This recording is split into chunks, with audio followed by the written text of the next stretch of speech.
Level 1, the invitation. You don't find them. They find you. It starts with something small. A handshake that lasts a second too long. A card slipped into your pocket at a conference you almost didn't attend. A phone call from a number that doesn't exist in any directory. You're 24, maybe 26. Sharp enough to notice patterns. Quiet enough to keep secrets. Ambitious enough to say yes before you even know what you're saying yes to. The first meeting is in a room with no windows. 3 people. No names given. One question asked? Do you believe the world is run by what people see, or by what they don't? You answer carefully. They nod slowly. You don't know it yet, but you just passed the only test that matters. They don't recruit loud people. They don't recruit reckless people. They recruit people who can hold weight without bending. People who can watch and not react. People who understand that the most powerful thing in any room is the one thing nobody is talking about. You are handed a folder. Inside is a single page. It has no logo. No letterhead. No identifying marks. Just a set of rules. Rule 1. You do not discuss membership. Rule 2. You do not ask about other members. Rule 3. You complete what you are given. That's it. You sign at the bottom with a pen they provide and keep. On the walk home, you feel something strange. Not excitement. Not fear.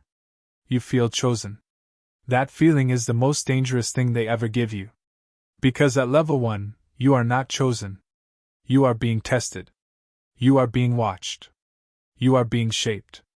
And you have no idea which of the 10 strangers you passed today was already reporting back on how you walked, who you called, and whether you looked over your shoulder. You did. They noted it. Good sign. Welcome to level 1. It feels like the beginning of something extraordinary. It is. But not in the way you think. Level 2, the education. 3 months pass. You receive assignments. Small ones. Deliver a document to a hotel lobby. Attend a dinner and observe who sits with whom. Pass along a name. Confirm a schedule. Nothing illegal on the surface. Nothing that would make a courtroom flinch. But each task teaches you something they never say out loud. The world runs on information before it runs on money. You start to see it. The way a conversation in a restaurant means more than the press release the next morning. The way a flight manifest tells a story. The way people in real power never post, never speak, never appear on the lists that ordinary people obsess over. You are given access to a private reading library. Physical books. No digital copies exist. You are told quietly that some of these texts are not available anywhere else. You read for weeks. History rewritten. Systems explained. The architecture of influence laid bare in language so precise it feels like someone drew a map of the dark. You learn that every public institution, every government, every bank, every media organization, has a visible structure and an invisible one. The visible structure is what they teach in schools. The invisible structure is what actually makes decisions. You are not being given power yet. You are being given eyes. And once you see through those eyes, you cannot unsee. This is where level 2 does its real damage. Not through threats. Not through pressure. Through clarity. Because the moment you understand how the machine actually works, you cannot go back to pretending it doesn't. You cannot sit at family dinners and nod along to conversations about politicians and policies and breaking news without feeling something close to pity. You know what's underneath. And nobody at that table does. That silence begins here. That distance begins here. Not because you want it. Because it is now unavoidable. You win knowledge. You lose belonging. That is the first hidden cost. And you haven't even reached the levels where the real costs start. Level 3, the network. You meet others now. Not many. Never more than you need. But enough to understand that this is not a small thing. This is not a club of bored elites playing power games in a basement. This is architecture. You are introduced at a private gathering, not introduced by name, but by number. Your designation. The first time someone refers to you that way, something shifts in your chest. You are no longer just yourself. You are a position in a structure. The people in this room are not who you expected. No dramatic robes. No theatrical rituals. No flickering candles and Latin chants. Just people. Expensive clothes. Controlled voices. Eyes that never stop calculating. A surgeon. A senator's chief of staff. A technology investor whose company you've definitely used. A woman who runs a logistics firm that moves goods across 4 continents. They talk like old colleagues at a reunion. Easy. Warm. Practiced. But underneath the warmth is something else. Assessment. Every conversation is an exchange of value. Every story shared is a negotiation. Every laugh is a measurement of how far you can be trusted, how useful you might be, how deep into the structure you deserve to go. You learn quickly. You stop talking about yourself and start asking questions. Specific questions. The kind that show you've been paying attention. They notice. By the end of the evening, one of them hands you a card. No name on it. Just a 4-digit number and a time. You show up. And the real network begins to open. This is where Level 3 gives you its gift, access to people who can move things. Careers. Contracts. Outcomes. People who can place one call and open a door that would otherwise take you a decade to reach through conventional means. You feel the intoxication of it. You would be lying if you said you didn't. But here is what nobody tells you about networks built in shadow. Every favor creates a debt. Every introduction comes with an expectation. Every door opened is also a door that can be closed. You are not building connections. You are building obligations. And at Level 3, the balance sheet is already running. You just haven't been shown it yet. If you've made it this far, comment what level you think you're already operating at in your real life. The patterns are more familiar than you'd expect. Level 4, the assignment. The small tasks end. You are given something real. Not dangerous. Not illegal. But consequential.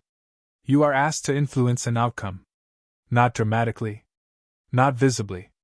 Just to position yourself inside a situation, a business deal, a political appointment, a public narrative, and apply pressure in the right place at the right moment. Subtle pressure. The kind that looks like coincidence from the outside. You know a journalist. You mention a name.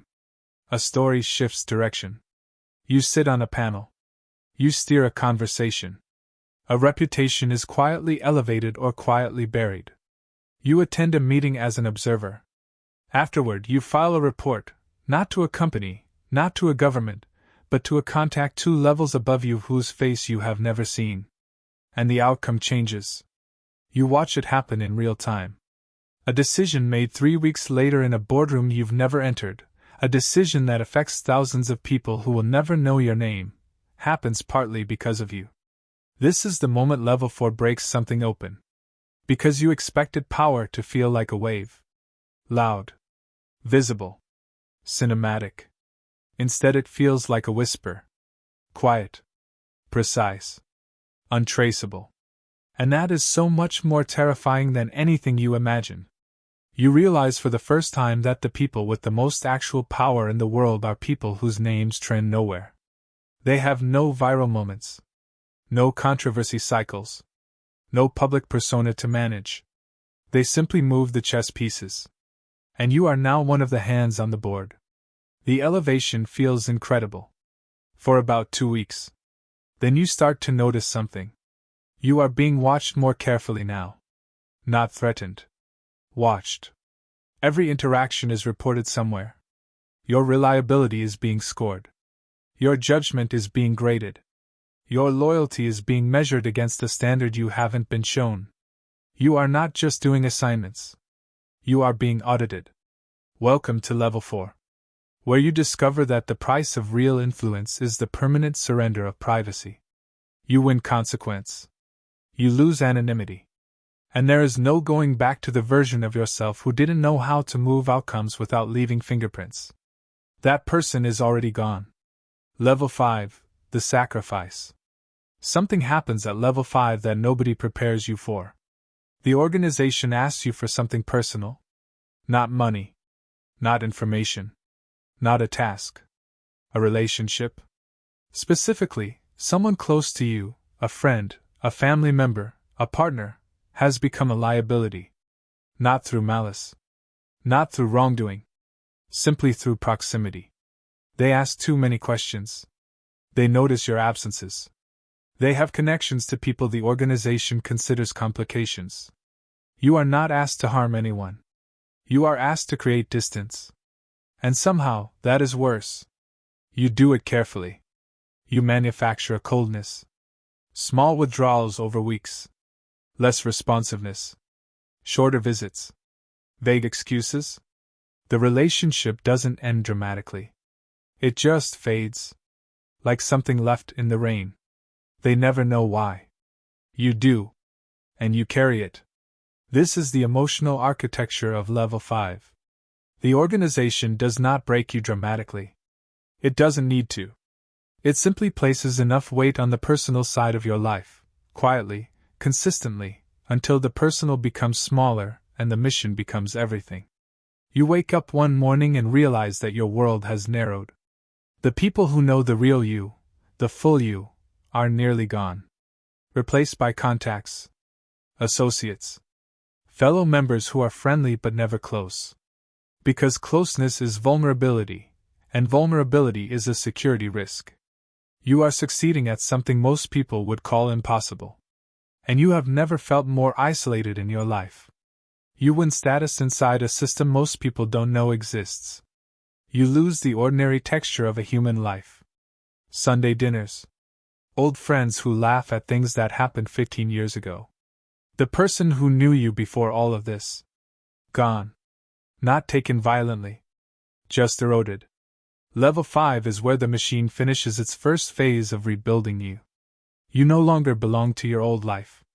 You belong to the structure. And the structure is not capable of loving you back. This is where success stops feeling like success. Everything before this level was the cost of entry. From here, the costs are existential. Level 6, the inner circle. You are moved up. The designation changes. The communication channels change. The information you are given access to changes so dramatically that you spend the first week barely sleeping. Because now you are not being given assignments. You are being given truth. Not all of it. Never all of it at once. But enough. You learn that certain events, ones you watched on the news, ones that shaped public conversation for months, were not accidents. Not conspiracies in the theatrical sense. Just outcomes that were managed. Nudged. Facilitated by people inside structures just like this one, in different countries, with different names, working toward complementary goals. You learn that the organizations you thought were competitors are sometimes the same organization viewed from different angles. You learn that loyalty at the highest levels is not given to a country or a cause. It is given to the architecture itself. The system. The continuity. The structure that outlives every individual inside it. You are now trusted with decisions. Not executing decisions made above you, but contributing to the decisions themselves. Your perspective is sought. Your analysis shapes strategy. You sit in rooms, physical and virtual, where 10 people determine outcomes that will ripple through millions of lives over the next decade. The intellectual power of it is extraordinary. The weight of it is crushing.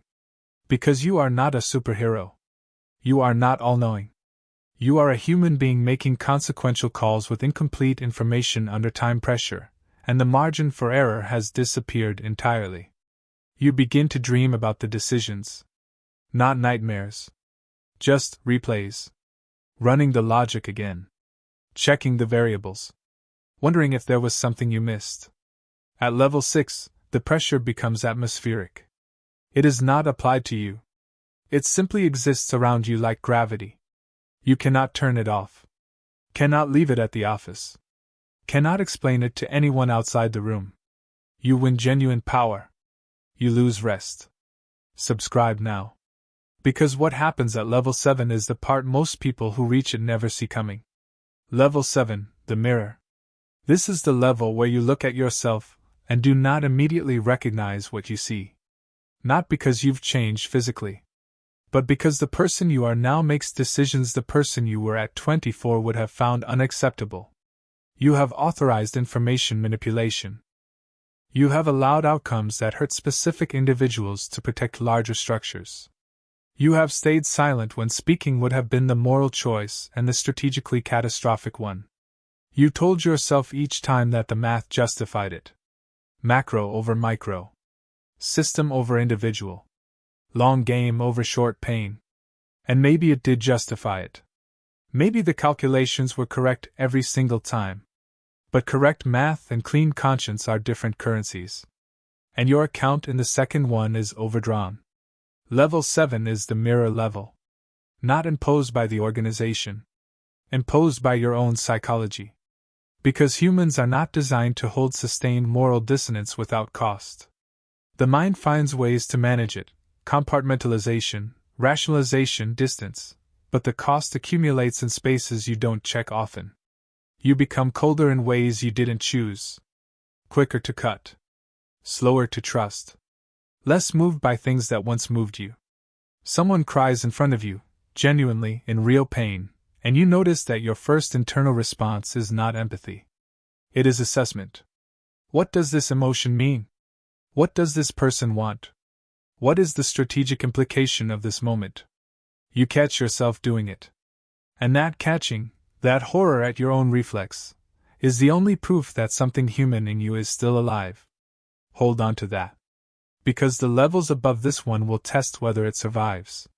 You win strategic precision. You lose spontaneous warmth.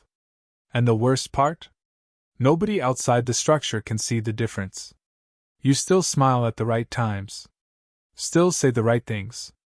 Still appear, to everyone who knows you publicly, to be exactly who you always were. But inside? The wiring has been rerouted. And you are the only one who knows it. Level 8, the cost of continuity. Years pass. You don't count them the way you used to. Time at this level does not move in personal milestones, birthdays, anniversaries, achievements. It moves in cycles. Operations. Phases.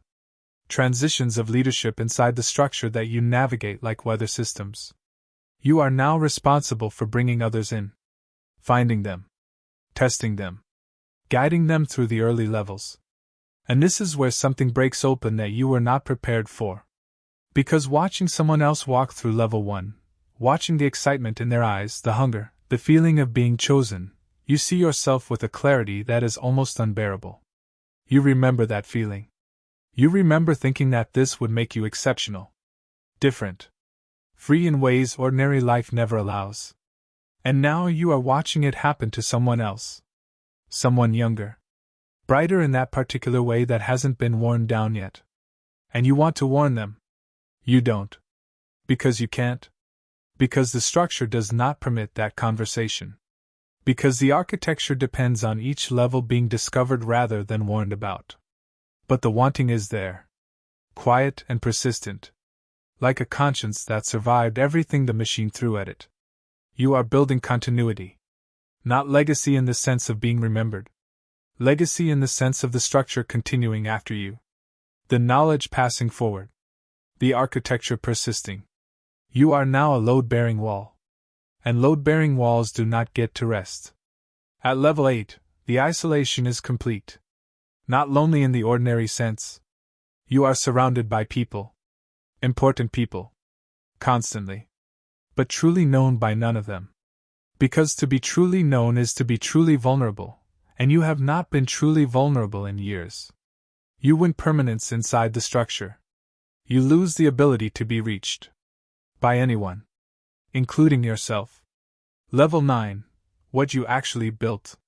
You sit in a room one afternoon, an unremarkable room, which is how all the important rooms look, and someone hands you a summary.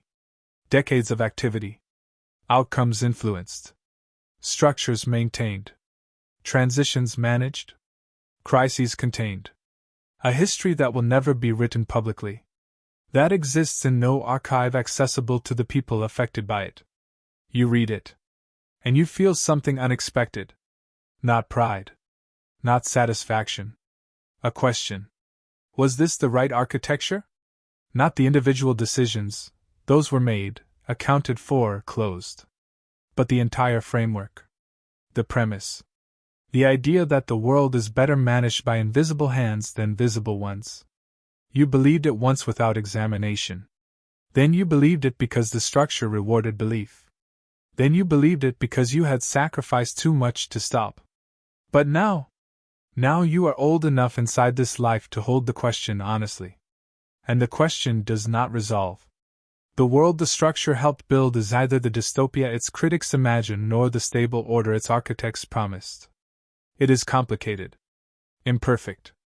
Full of managed injustices and prevented catastrophes in roughly equal measure. Which means the math is unclear. Which means you have spent the sharpest years of your life in service of an outcome that cannot be definitively called good or bad. You were part of something immense. You cannot honestly say it was worth it.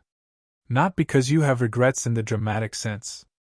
But because worth it implies a clean accounting, and there is no clean accounting here. There is only what happened. And what happened was real, and vast, and largely invisible to the people it touched most. Level 9 does not give you peace. It gives you perspective. Which is a different thing entirely.